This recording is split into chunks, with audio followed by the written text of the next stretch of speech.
Bwana asifiwe.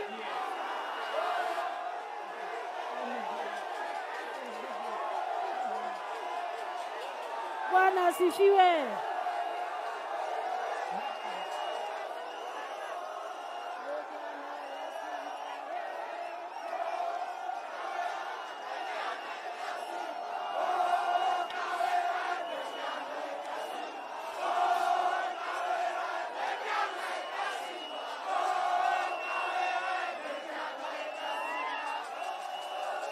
Amen. Bwana asifiwe. Amen. Kangeta oye! Kabati, Kabati! Kabati, Kabati! Mheshimiwa Rais, karibu sana. Tunakukaribisha. Tunasema ni asanti na Mungu awabariki sana. Kabati, Kabati! Kaende, kaende! Mungu awabariki sana.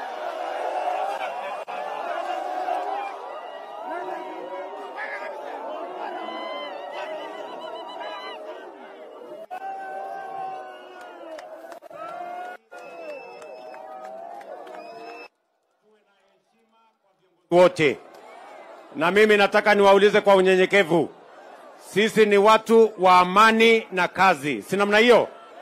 Sisi sio watu wa makelele, sisi sio watu wa vita. Mimi nataka nyinyi ndio wadosi wetu. Si ndio? Nyinyi ndio mtasahihisha hawa viongozi wote.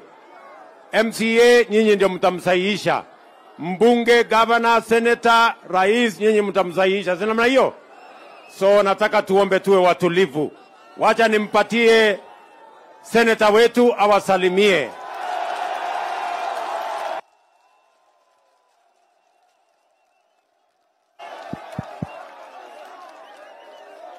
Asante sana rais. Yangu tulia tafadhali. Yangu rais ni kushukuru wewe sana. Hii safari umeanza jana hapa Meru. Jana na leo uko hapa. Rais, sisi tukiwa watu ya Kangeta, watu wa Gembe Central, usimbefurahi na rais. Ipo kwere tu rais. Amba na njara ya korobara kwere tu rais wetu, mkono juu. Sisi rais, tukiwa National Assembly na Senate, tuko tayari kwa ile sheria yote utaleta. Sheria yote ya kusaidia Wakenya, tuko tayari. Yule anataka kusema tumechukuliwa na serikali aseme. Tulitembea na wewe Kenya hii. Tulikuja na wewe Meru. Ukaahidi watu mambo ya housing, mambo ya stima, mambo ya maji na masoko. Na umekuja kutekeleza. Kwa hivyo rais, sisi ni watu yako, wale tunakuunga mkono. Sababu manifesto yako ndio ilikuwa manifesto yetu. Nikiwa senator tulitumia manifesto yako. MP alitumia manifesto yako. Kwa hivyo tuko tayari kukuunga mkono usiku na mchana ndio uweze kumaliza hii kazi. Asante sana rais. Mungu awabariki sana. Asante sana.